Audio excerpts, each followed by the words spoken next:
Let us begin the next chapter now. Materials we use. Let us recall these two questions.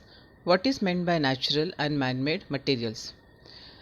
The materials which occur in nature are called natural materials, and the materials which are artificially prepared by man or the new substance produced by the chemical processing of natural substances is called man-made substance.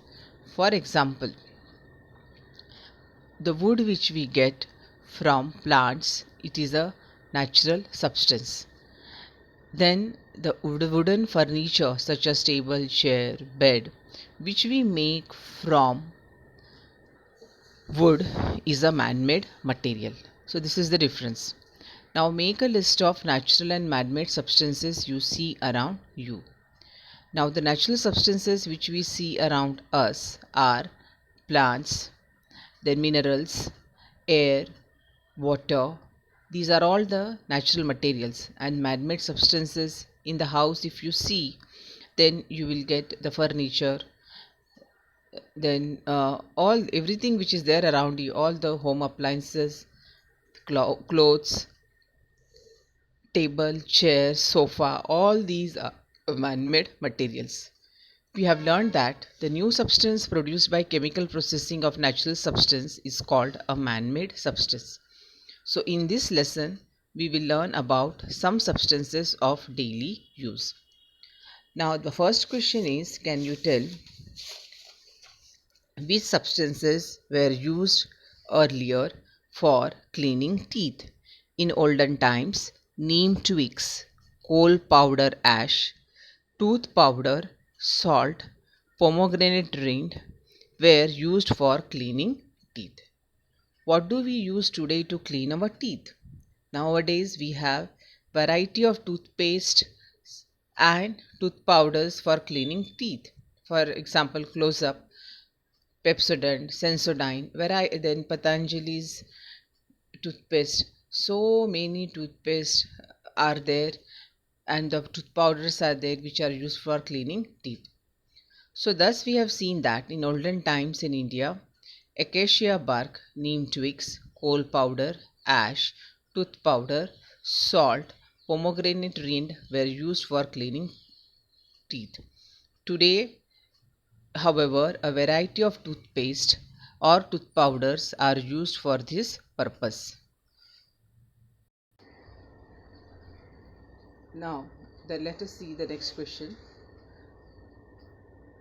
Sun toothpaste. The principal ingredients of the toothpaste: calcium carbonate and hydrogen phosphate, remove the dirt in the teeth. These ingredients polish the teeth. The certain proportion of fluoride in the toothpaste helps prevent tooth decay. Fluoride is essential for the strengthening of the bones and the enamel covering the teeth. Now let us find out what is the source of fluoride in a toothpaste or a tooth powder. Sodium fluoride is used in a toothpaste or a tooth powder as a source of fluoride. Now note down all the information given on the tooth powder or the tooth container or carton and discuss. Now if you take out the carton or the toothpaste or the tooth powder, what you see, first it shows the name of the company and name of the toothpaste, and it contains all the ingredients present in toothpaste. For example, this Colgate if you are using, then the Colgate is written on the carton. Besides that, whatever it contains, that is written. Then license number of the company, registration, trademark of Colgate Palmolive, co-manufactured by Colgate Palmolive India Limited, licensed user of trademark made in India. Then toothpaste contains 1000 ppm maximum of available fluoride when packed. Then the expiry date is there, batch number is there, and the price of the toothpaste is also there. Then the ingredients, it consists of calcium carbonate, sorbitol, sodium lauryl sulfate, silica, sodium silicate flavor, sodium monofluorophosphate, sodium bicarbonate, benzyl alcohol. Then directions of use is there, that brush thoroughly at least twice a day. Then children under 6 years of age should have adult supervision and use only appropriate amount.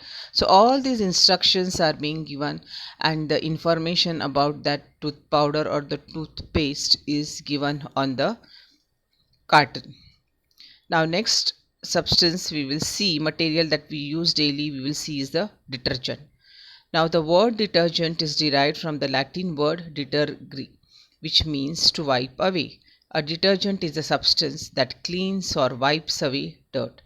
Now soap nut, soap pod, soap, washing soda, washing powder, liquid soap, shampoo are all detergents. So it is not that only the washing powders are the detergent.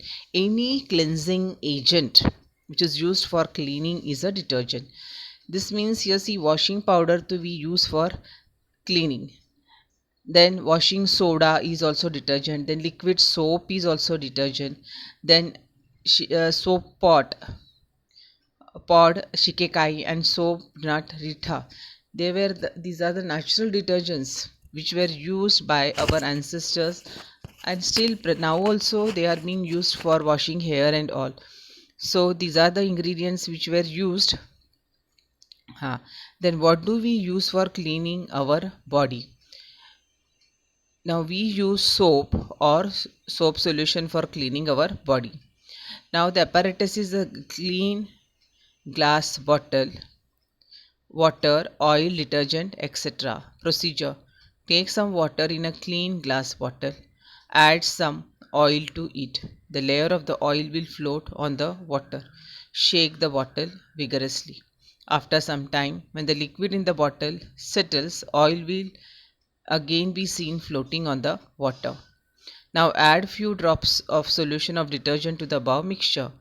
Shake the bottle vigorously. You will see that the water and oil have become homogeneous and the color of the mixture appears milky. Now why does this happen? See here, this picture is given here. The molecules of detergent, these are the molecules of detergent, you can see round ones, they are bigger, and this is the molecule of the water. So this molecule of detergents are long and the properties of its two ends are different. The molecule of the detergent holds on to a water molecule at one end and the oil molecule at the other end. So you can see here, this one molecule of detergent, it holds water molecule at one end, and this molecule of oil, this is the brown molecule which is shown, that is a molecule of oil, and the white molecule which is shown, this is a molecule of detergent, and this one zigzag line which is shown, that is a molecule of water. So this uh, molecule of detergent, it holds the water molecule at one end and the oil molecule at the other. As a result, the molecules of the oil mix with the water. This is how the soap acts when we wash ourselves or our soiled clothes. Our body and clothes become oily for various reasons, such as applying gels or creams, oiling our hair, etc. The oily layer sticks fast to the crossing threads of the material of our clothes. Soap is used for removing it. So due to the property of holding on to both oil and water, soap water spreads easily on many types of surfaces. So this property of substance of spreading on a surface is called as the surface activity, and the substance is said to be surfactant.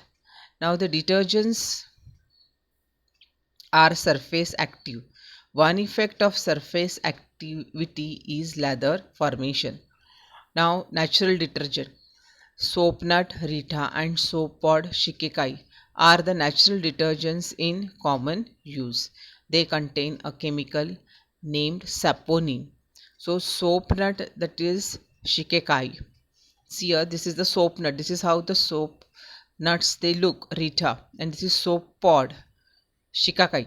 This is how it still, if you ask in the shop, it is available, and now also the people use this for washing hair as a natural detergent because it does not have any harmful effect on the hair.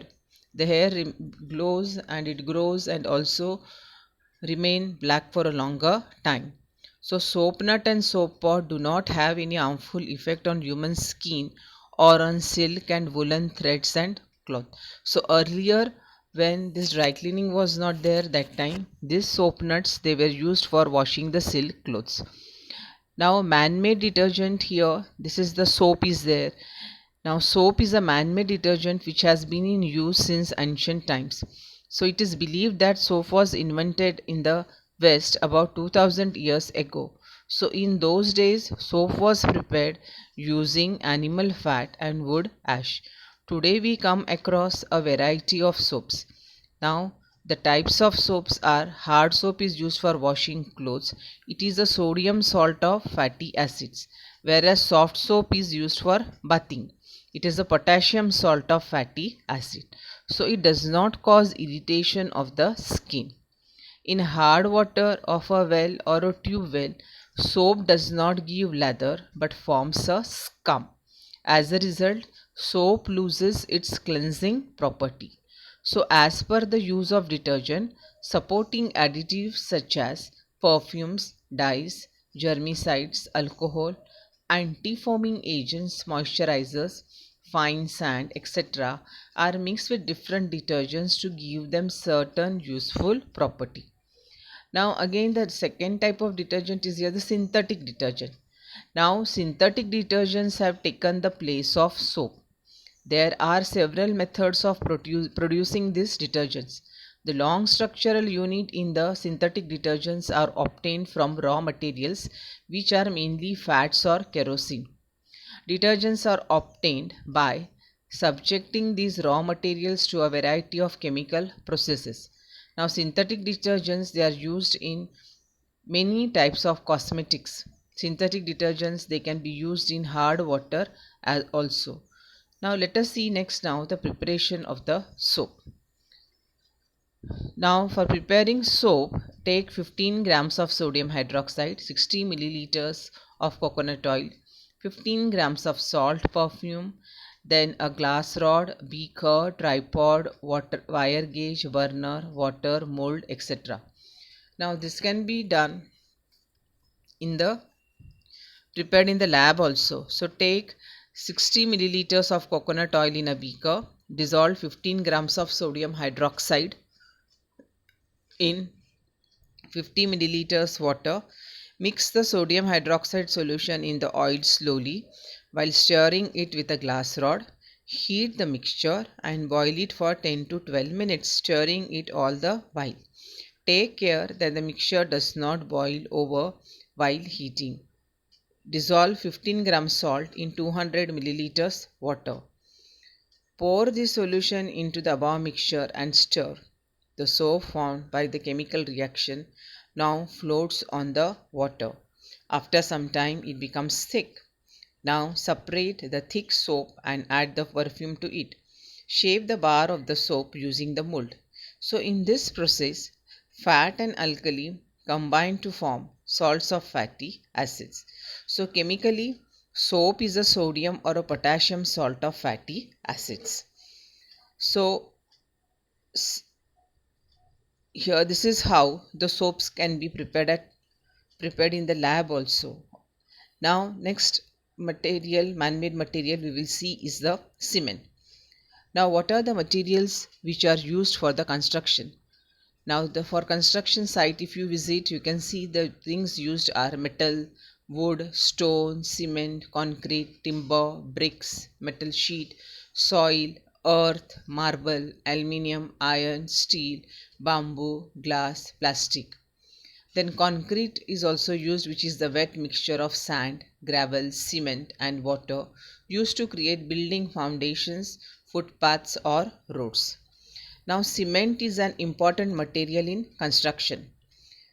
Then sheets, blocks, pillars and pipes are made from concrete produced from cement. So cement is a dry greenish grey powder with fine particles. It is made from silica, alumina, lime, iron oxide and magnesia. So Portland cement, it is most commonly used cement for construction